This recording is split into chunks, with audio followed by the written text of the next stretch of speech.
Hi, Harry. It's so nice to have you in SAUVC this year again. Can you tell us a little bit about your background? Yeah, hi. I'm a senior research fellow at the Acoustic Research Laboratory, National University of Singapore. I've been in ARL since 2013, and I've been a part of the Oceanic Engineering Society and the SAVC committee since 2014, I think. Well, it's almost 7 years. So how do you feel about this time? Is there any special change this time, or is there special feelings?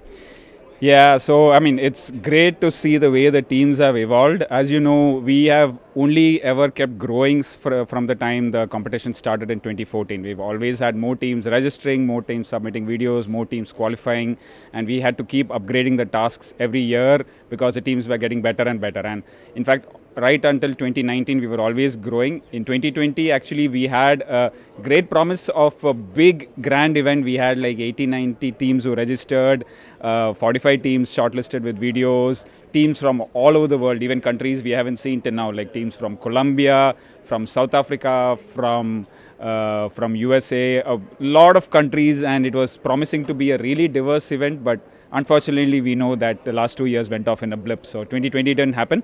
But I'm happy that we recovered, like after a long wait of 3.5 years, we made this happen, and all the teams and us were in a state of limbo for 2.5 years trying to see how this is going to happen. We postponed the event indefinitely, then we had to redo the video qualifications round again, and many teams were sad that they never ever got a chance at SAVC. But despite all that, finally we are here, despite all the confusions.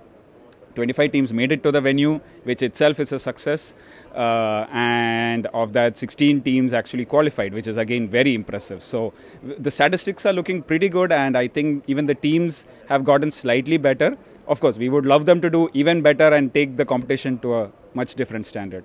That's awesome. So we see a lot of young students drawing this competition. I think there's a group from a high school, right? So now more and more young people get chances to explore underwater robotics. So do you have any advice for these young students who are interested in the underwater robotics?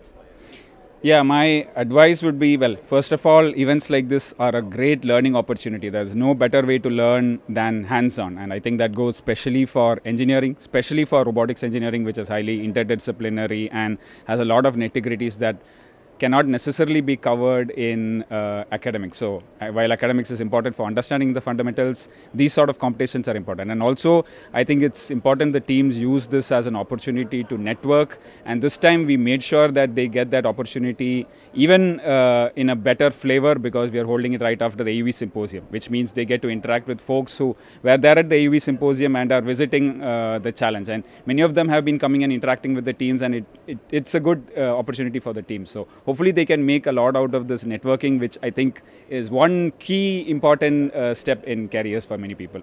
Thank you so much. Do you still have something to share with us? Not really. I'm just curious to see how the teams are going to do tomorrow.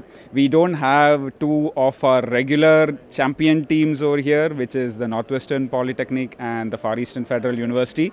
So I think the teams this time stand a good chance, given that the main champions are not here. But I think many of them are up to it and hoping for great finals tomorrow if the rains allow. So fingers crossed. Thank you so much. Let's look forward for tomorrow's competition. Thank you. Thank you.